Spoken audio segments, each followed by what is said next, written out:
It's good to see you all today. I hope you have some nice plans for this beautiful day. I have a few announcements to share with you. First of all, a reminder that in honor of all our moms, Emmanuel is making a donation to Lutheran World Relief to help feed hungry children. So I don't think can't see what could be better than that. So that's what we're doing to celebrate.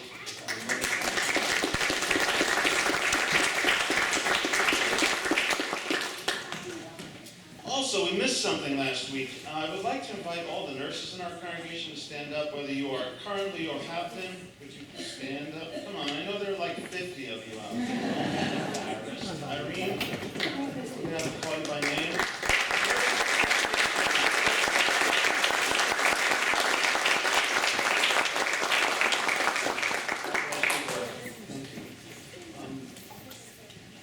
And thanks also to the congregation. We had Ruth Pearson's memorial service here yesterday. It was a celebration of life, and a life well lived, and she loved well also. And the congregation, you did a beautiful job. Choir, ushers, altar guild, fellowship time afterwards. Thank you for helping people to come and just celebrate. That had a lot to do with people being able to enjoy the service and feel moved by their connection to Ruth. So thank you for providing that hospitality to God's house.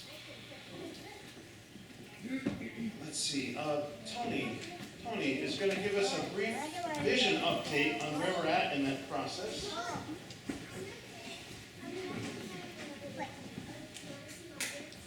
This has been, the council wanted me to let you know some information on the vision process, some of the exciting things that we're doing, and also some of the challenging things that we're doing. First, though, I wanted to let Meredith tell us something about where she is going to be going. Hi. I've accepted a position starting mid-September to play in a church in Brewster, Massachusetts, so I can be near to my mom, who just turned 92 last month, and she lives on the road. This will be a Sunday-only position.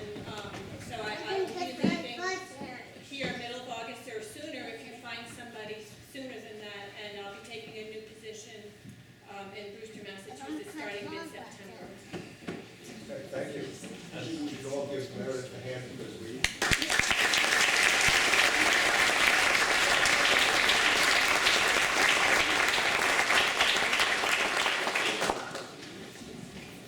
As you probably will remember, in February a year ago at the congregational meeting, we broke down into groups and we did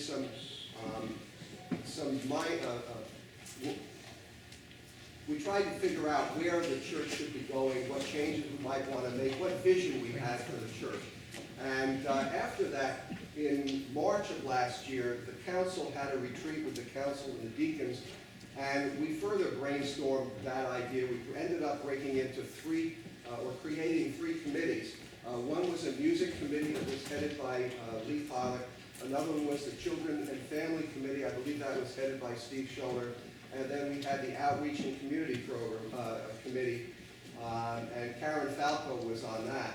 And those committees then worked to try and narrow down what the ideas that the congregation had come up with really meant for the future of this congregation. In the last council congregational meeting in February, we then approved a vision process. And there's now a vision team that's in place. That consists of Lee Pollock, with a representative from Worship Music and Arts, Lynn Beard. The Children's Family is now represented, of course, by Steve, and Barbara Meadberg from the Children, Family, and Life, and Outreach and Community by Karen Falco, as well as Pastor Paul, me, and Cecilia Sandy, who actually has been invaluable in trying to facilitate this process as we go forward. And where we are now is we've decided that there will likely be a third service that will be added to what we're doing. That third service, it seems, from the conversations that we've had, will probably be on a Saturday evening. It will not be a traditional service such as this, but we hesitate to use the term contemporary because contemporary conjures up different ideas in different minds So at this point, we're really calling it an alternate form of worship. Some of the ideas that we're contemplating, we haven't formulated all of them yet, but some of those would include not only different types of music, perhaps a different liturgy, but also incorporating into this service church, I guess, education, both adult and children's education, and it might in fact be within the service itself. It's possible it could be after it or before it, and then there's the possibility that we might include a fellowship dinner or a meal and so on. Would probably be on a Saturday afternoon, 5:30 or so. So that's where we are right now. If anyone has any questions about the process, any ideas that you want to share with us, please feel free to do it. You can speak to any of the people that I've mentioned that are on the vision team right now. You can also speak to any member of the council as well. And we're hopeful that we'll be able to have something in place, probably not optimistically by September, but by the end of the year. Then there are two other things that are kind of exciting and challenging as well for us. Those are the search, of course, for a permanent organist, minister of music, and that's something that we're still going back and forth with as to how that will work. Steve, is there any update on that? Hopefully, ads for Minister of Music, which would be for organ, and to coordinate the alternative music program in the third service. Hopefully, we'll be going on this week. Okay. And then for our youth minister, we actually have a candidate who is going to be interviewed. I'm not sure if the date and the time has actually been set, but there is a candidate who's going to be interviewed, and then we'll go forward with that, and hopefully we'll have some exciting announcements in the not too distant future. That's good. Thank you, Tony. Good job. Thank you. Council meets May 21st. If you have questions or want your updates, all our council meetings are weekly meetings, so you're welcome to join us. May 21st is a Thursday at 7:30. Eckhart, I'm sorry Beata isn't with you today, but we are mindful of the fact that you and she will be celebrating 60 years of marriage together this week, so that's pretty cool.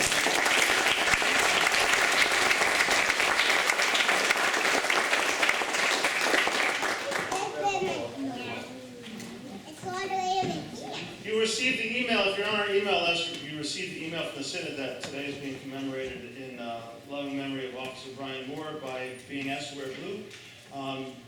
So many of us have done that. You'll notice I'm wearing my blue clergy shirt today. I'm also wearing gray, because we also want to remember those victims of violence in our society, and it's too easy to sort of categorize and say some deserved and some didn't. We know that everyone is a child of God, so today we remember Officer Moore and his courage and service to our community, but we also remember Freddie Gray and mourn for his family as well, and look forward to that day when people do not die as a result of violence. So I'm wearing gray also, because I love God's children, and we all need to be those who are peacemakers in our world.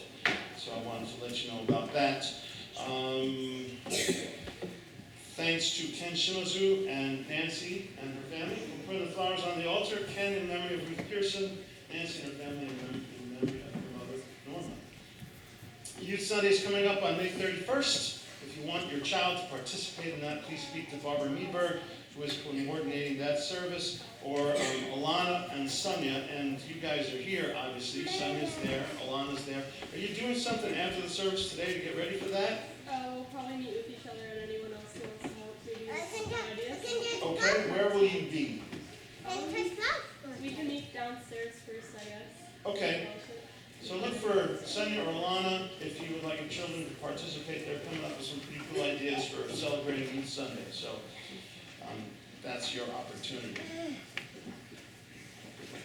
Do you have other announcements to share, Glenn? Good morning. This is more of an observation than an announcement, but I was really moved this morning by the wonderful job Julia did. Yes. And I think it really kind of paralleled not only the gospel, but your sermon. Came to her aid, with Gail, and I think it really personifies what goes on here. And yesterday, I was fortunate enough to participate in Ruth's memorial service, and I have a friend who's actively dying, and had a moment to ask Nancy, you know, I'm not really skilled, didn't know what I was going to say when I went to evening. And without hesitation, she said, would you like me to go? And, priceless, it's just, sense of community, sense of love, sense of fellowship, thank you. Absolutely. Thank you, Ben, for sharing that. Very true. I see John and Greg. John? I just want to remind all the ladies that they are a queen for a day.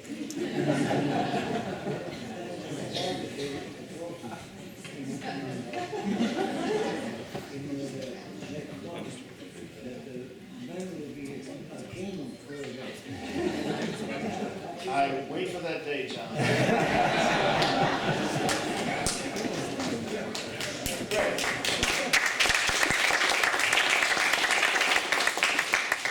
Hi, this is a very special Mother's Day for my wife Kathy because it actually also falls on the same day as our son Johnny's 10th birthday, so he turns 10 today. Awesome. Congratulations.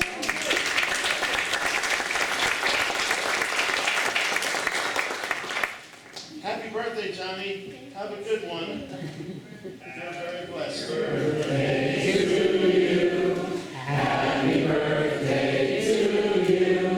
Happy birthday, dear Johnny. Happy birthday to you.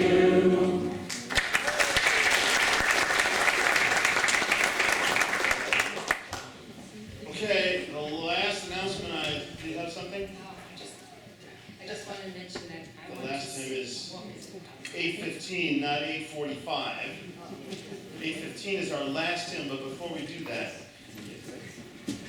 I'm mindful of potential reservations at restaurants.